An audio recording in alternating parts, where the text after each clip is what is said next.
Good morning everybody, or afternoon or evening. Oh, stupid baby.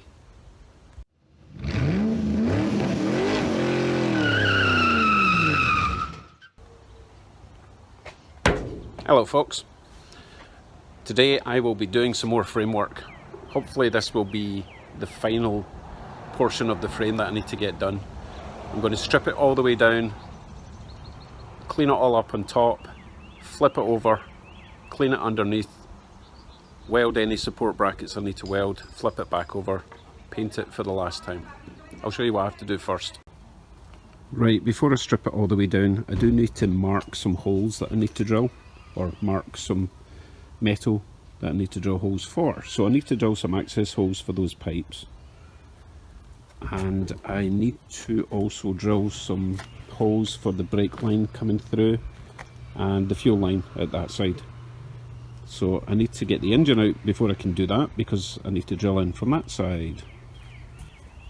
Then once the engine is out and the front cross member is all off, well no, once the engine is out I can line up the adjusting bush and fabricate some sort of bracket for down here.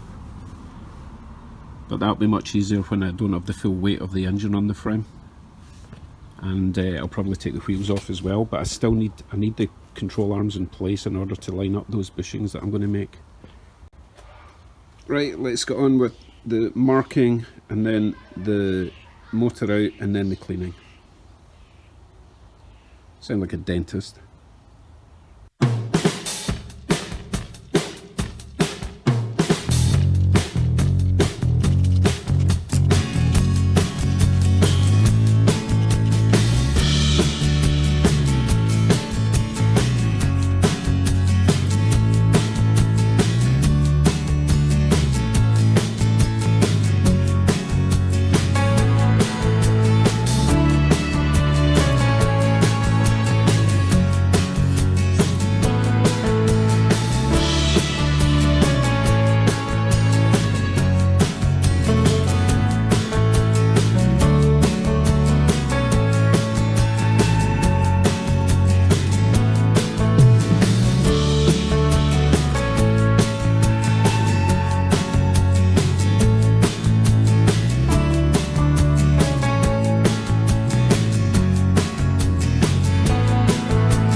I really need to get some oil or grease in these little caster wheel things.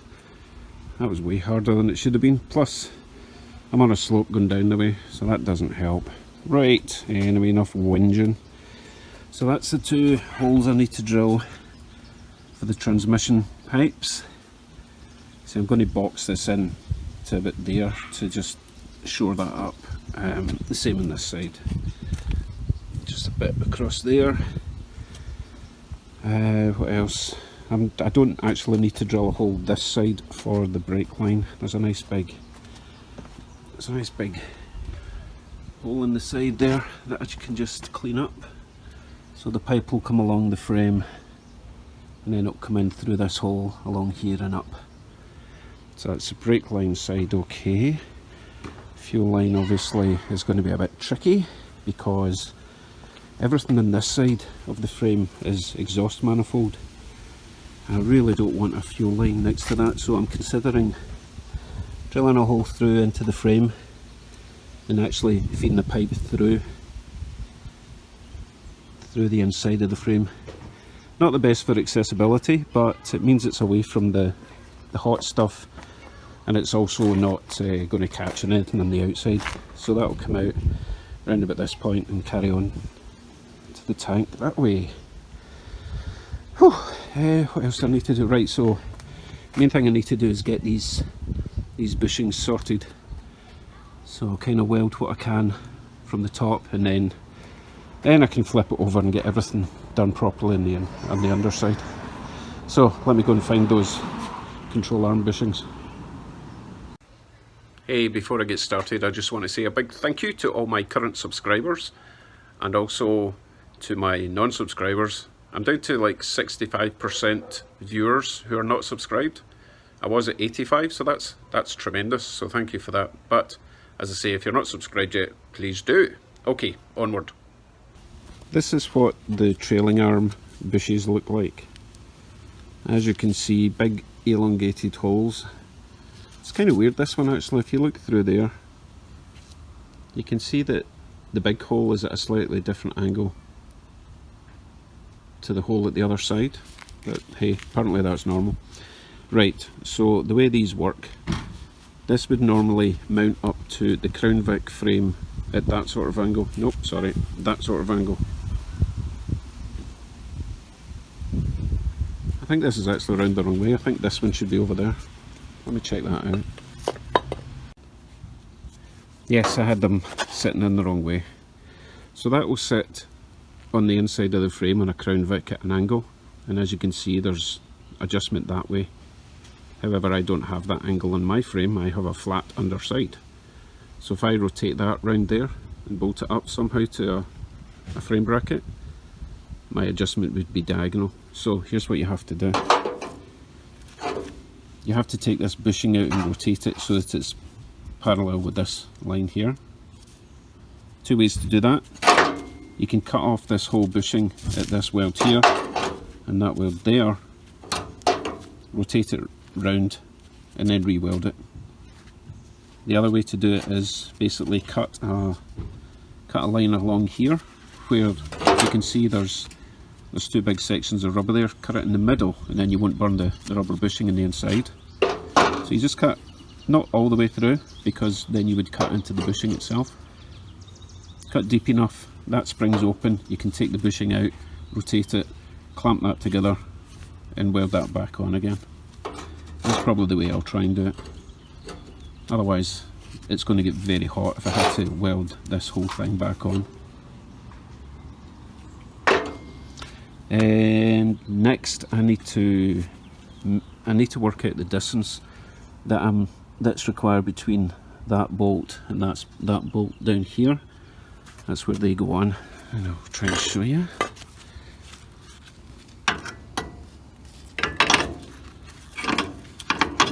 don't know if I'll get this on just now. Yes, I will. Okay, so normally it would sit at that sort of angle. I want to sit it flat. And I need to work out if I need to build a plate up to here, or if when I put weight on this, it will take it up. I will throw the wheels on, and it's on the axle stands at the moment, and lower it down and see what distance I've got. But what I was saying before, I need to know the measurement between that bolt and the bolt over there, where it's supposed to be, and then centre it in the frame. So I was a bit concerned when I built this front end to accept the Crown Vic cross member, that I was worried that these new sections weren't straight and squared with the rest of the frame, but as it turns out they're actually perfect.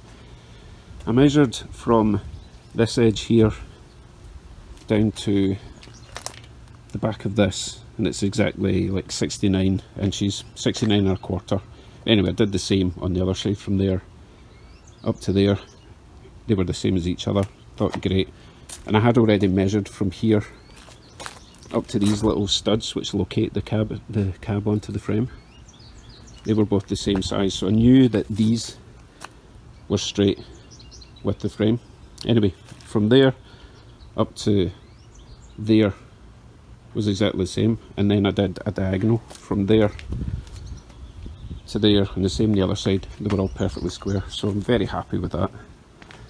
So I know that the frame is straight, the cross member is straight, so as long as I get these trailing arms symmetrical, then I can adjust it for fine tuning. Let me go and get some measurements. Right, the internet, Google, YouTube failed me. I need to figure this out myself. So first thing I'm going to do, I'm going to put the wheels back on and then lower the frame down onto the, basically the weight will be on the wheels, so I'll get a better idea of where these are going to sit. They're tight at that section in there for now, so I won't have any movement that way. I'll just have movement in and out. So let's put some weight on it, see how it looks.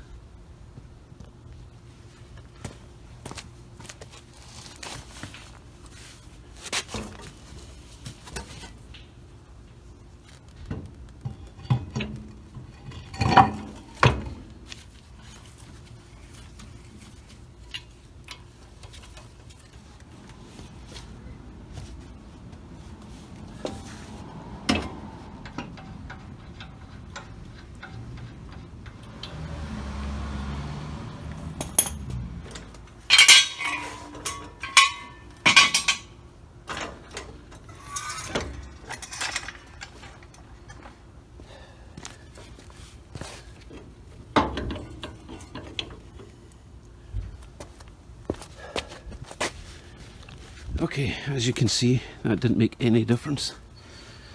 So this gives me an idea.